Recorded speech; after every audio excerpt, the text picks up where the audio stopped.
Sin rodeos ni presentaciones. ¿Qué sucede cuando los mismos que vigilan las calles se vuelven parte del problema? Y si te dijera que en Culiacán, donde ya queríamos haber visto todo, la violencia da un salto digno de una película de terror, pero sin efectos especiales? Pues resulta que el día de hoy nos enfrentamos a un episodio bastante sangriento. Sicarios de la Malliza eliminan a 3 punteros o halcones de la Chapiza y lo hacen a plena luz del día en un fraccionamiento que, irónicamente, se llama Los Ángeles. No es la trama de una serie, es la cura de realidad. Estamos viendo ejecuciones en 3 sicarios a plena luz del día. 3 hombres fueron acribillados en las canchas de fútbol del fraccionamiento y 2 quedaron tendidos junto a sus motos. El tercero tirado a unos metros más allá. La escena en sí es bastante brutal. Un recordatorio violento de la lucha por el control en Culiacán. Pero, ¿qué lleva a estos grupos a este tipo de enfrentamientos tan abiertos en plena luz del día? ¿Cómo es que en pleno 2025 este tipo de ejecuciones siguen siendo noticia común? Pero Sheinbaum dice que todo está bajo control. ¿O no? Las víctimas tenían entre 23 y 26 años y sus apodos no esconden su función. Punteros o halcones. Esos ojos de oídos que recorren las calles para su facción. Este triple asesinato es un ajuste de cuentas directo, y la pregunta que nos queda es, ¿qué tanto más están dispuestos a llegar para mantener su territorio? Y lo más inquietante, ¿qué deja esta violencia para los que solo quieren vivir en paz en esos fraccionamientos? Mientras las autoridades apenas comienzan a investigar, en Jalisco la violencia adopta otra cara. No es solo un problema de balas, sino de quienes reclutan a la siguiente generación para alimentar esta cadena sin fin de muerte. Pero, ¿qué tan profundo está metido el narco en las instituciones encargadas de protegernos? Vamos por partes. Lo primero sería, ¿qué mejor que descubrir que no solo los narcos están en la jugada, sino también quienes deberían estar al otro lado de la ley? Resulta que en Jalisco, justo en la nueva central camionera de Tlaquepaque, cayó un trío que parece salido de una película de suspenso. 2 policías activos y una mujer, todos acusados de reclutar jóvenes para el narcotráfico. La ironía, que los uniformados encargados de proteger terminan siendo los que arman la maquinaria criminal. La Fiscalía de Jalisco no tardó en actuar después de que los jóvenes alertaran a las autoridades sobre la intención de ser reclutados con fines ilícitos. La historia suena casi increíble. Jóvenes que llegan engañados por ofertas de empleo en redes sociales y terminan atrapados en la red del narco. No faltó quien les diera instrucciones para entregarlos directamente a los policías municipales de San Cristóbal de la Barranca, quienes estaban esperándolos en un módulo de la central. Detenidos quedan Andrea Montserrat N. y los policías Marvin Alexis N. y Ernesto N., quienes ahora enfrentan cargos por trata de personas. Un episodio que pone en evidencia la profundidad con la que la corrupción puede infiltrar las instituciones. Pero aquí viene la pregunta que nadie responde abiertamente. Si quienes deberían detener al crimen están involucrados en reclutar jóvenes para él, ¿cómo esperamos que la violencia y la impunidad se detengan alguna vez? ¿Es posible que la verdadera batalla no esté solo en las calles, sino dentro de las mismas instituciones, o mejor dicho, dentro de las fuerzas del orden? En un escenario donde la corrupción carcome desde adentro, no sorprende que un exfuncionario de la Comisión Nacional de los Derechos Humanos anuncie que está listo para revelar atrocidades que muchos prefieren mantener en silencio. Y esas revelaciones podrían cambiar el panorama más de lo que imaginamos. Ahora, imagina por un momento tener en tus manos pruebas que podrían voltear todo el tablero de la justicia en México. Esto es lo que afirma Raúl Arturo Ramírez Ramírez, exfuncionario de la Corte Nacional de Derechos Humanos, quien ha prometido revelar las atrocidades encontradas en el Rancho Izaguirre, un lugar que, según él, era usado como campo de entrenamiento por el temido cartel Jalisco Nueva Generación. Su mensaje no solo sacude el miedo, sino que también pone sobre la mesa la tensión palpable entre organismos encargados de proteger los derechos humanos y la corrupción que los infiltra.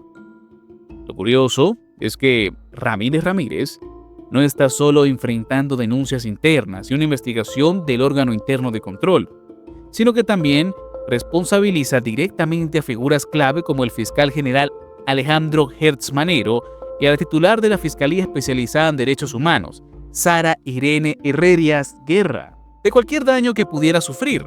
¿Acaso es un mensaje para quienes prefieren que estas verdades queden enterradas? La Corte Nacional de Derechos Humanos confirmó que la investigación sobre el Rancho Izaguirre está en marcha desde marzo del 2025, aunque aclaran que no solo una visitaduría está involucrada, lo que sugiere la complejidad y la gravedad del asunto. Mientras tanto, Ramírez promete revelar detalles que podrían cambiar la percepción pública sobre la corrupción y la impunidad, una verdad que muchos han intentado silenciar. Pero aquí surge otra pregunta. Si la propia Comisión Nacional de los Derechos Humanos enfrenta este tipo de conflictos internos, ¿cómo podemos confiar que realmente exista justicia y protección para las víctimas? Y mientras esperamos esas revelaciones, la violencia en Michoacán sigue escalando con tácticas cada vez más letales y despiadadas. ¿Qué tan lejos están dispuestos a llegar los carteles y sus aliados para mantener el control? La respuesta la encontraremos con una explosión mucho más literal que simbólica.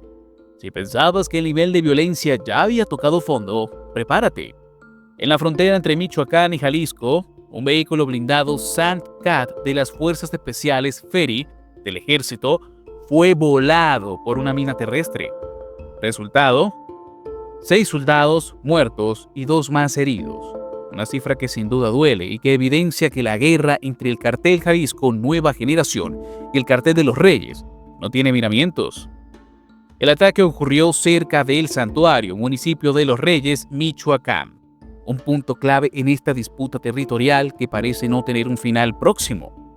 Los responsables fueron células criminales que actúan con total impunidad. Lograron colocar un artefacto capaz de destruir un vehículo blindado, dejando claro que la sofisticación y la brutalidad han escalado a niveles inéditos en esta región. Este hecho es más que un golpe a las Fuerzas Armadas. Realmente es una advertencia cruda y clara de lo que pasa cuando el Estado no puede controlar ciertas zonas. La presencia militar es constante, pero la estrategia parece insuficiente ante tácticas que van desde emboscadas hasta minas terrestres, armas que dejan secuelas físicas y psicológicas profundas, además de que ya se ha comprobado el uso de armas químicas por parte de los carteles en Michoacán. Al mando del cartel de los Reyes están el R5 y Poncho la Quiringúa, líderes catalogados como terroristas por Estados Unidos, pero que operan sin mayor problema en la región. Mientras tanto, la población civil sigue siendo la gran víctima, atrapada entre balas, minas y miedo constante. La pregunta que queda flotando es: ¿cuántas vidas más deben perderse para que se implemente una estrategia que realmente sea efectiva? Y sobre todo, ¿qué futuro le espera a una región donde la guerra parece ser la única constante? Y mientras todo esto sucede, la voz de las Unifronteras se mantiene firme, porque callar no es una opción, y la violencia no da tregua. Entonces, después de recorrer estas historias que, más que noticias, parecen capítulos de una novela negra sin final feliz, queda claro que la violencia en México no es solo una crisis, sino un monstruo que se alimenta a sí mismo.